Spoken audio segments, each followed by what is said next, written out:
Where do you buy your beer from? This is a very important question. It's a very important discussion. It's going to get a little rowdy. Let's talk some beer.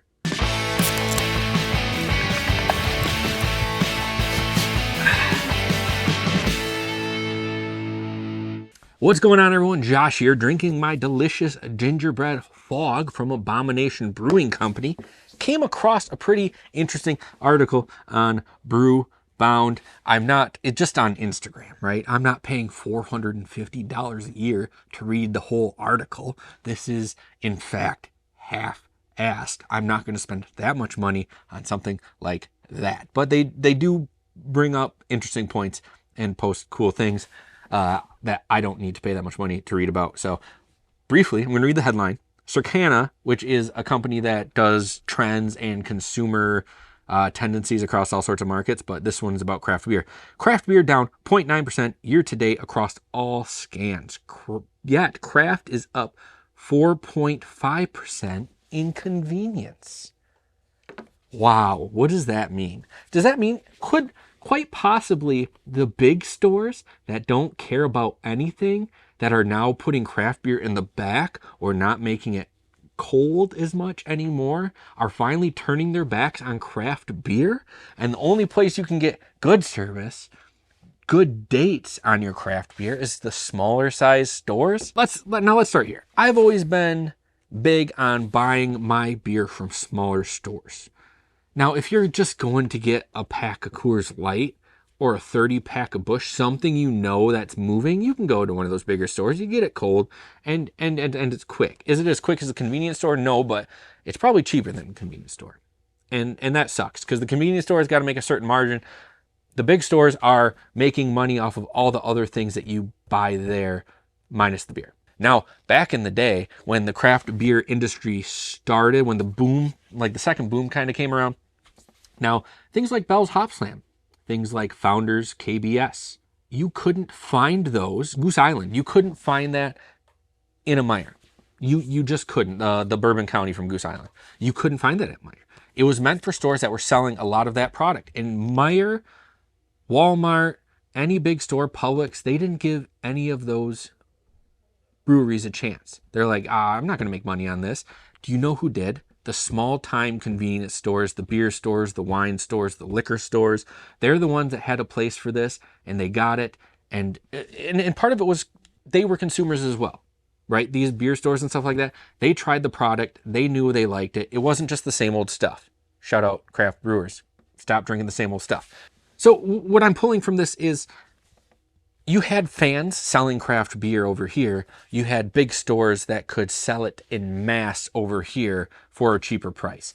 Why I'm going to a smaller store is because and it happened to me today. I was at Eastman Party Store in Midland. I bought a 6-pack of Stone Chocovesa, the Imperial Stout, the Mexican hot chocolate Imperial Stout. And I set it on the counter, and the guy ringing me up goes, "Hey, have you ever tried this?" And I go, "Yes, I have." And he goes, "Man, it's so good." And I'm like, I know it's so good. They took it away and we had this whole conversation, this back and forth about how good Stone Chocovesa was. And then we talked about how he said, Abomination's one of his favorite breweries right now. And I'm like, mine too. Them and Hot Butcher. We had a conversation.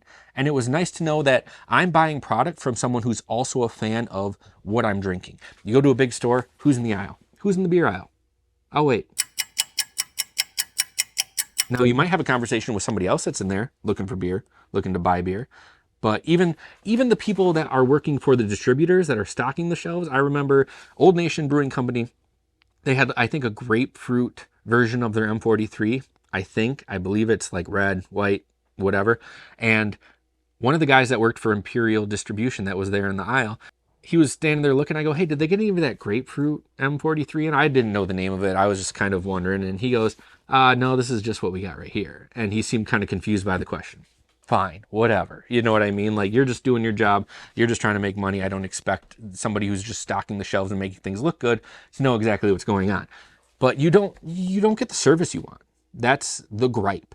That's my gripe. And that's why I won't buy beers like this from one of those stores. Also, they don't check dates. You could be buying old beer. It's up for the distributor to do it. When you get someone at a store who cares about it, they don't want you drinking old stuff.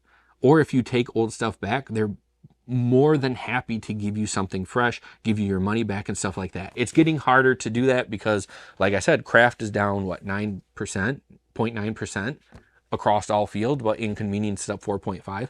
And there's a lot to choose from, right? So that it's not always easy, but they always make the decision in favor of the customer because they care. And also, when you go to one of those smaller stores, they're probably a member of the community, and they care about you, and they care about things that are going around and the situation of things, where when you go to a big store, the people that are in charge are so far removed from all that stuff, they don't care as much.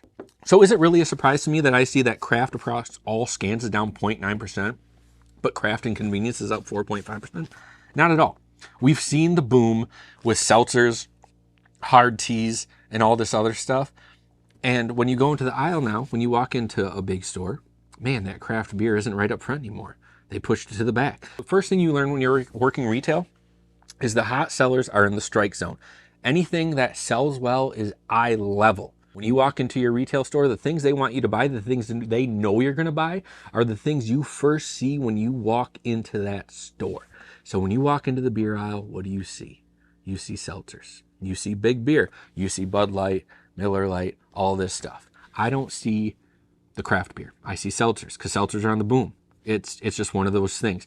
So now, maybe some of these breweries are going to learn their lesson, because these big stores don't care about you like the convenience stores did. And you turned your back on them, but they're still there selling your stuff, being a fan of what you're doing. So kind of embrace it. That's my message. My message to the breweries is embrace the small stores. Do special stuff for them that's going to help them out. They've been rubbing your back for a long time. It's time to return the favor. Now that's going to do it for this episode of Half-Ass Beer Review, Talkin Beer Edition. Go buy from the small local stores. If you like what you saw, give this video a thumbs up. Leave me a comment. Tell me what you think about it. Do you look the other way?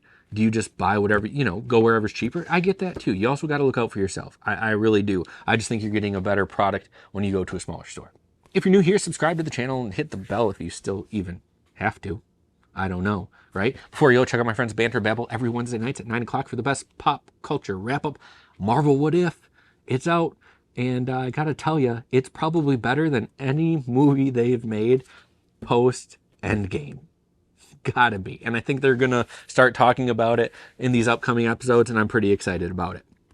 Also, check out my friend Drastin, the Dungeon Master, at 7 Dungeons, Monday nights at 7 o'clock for some of the best Dungeons & Dragons streaming around.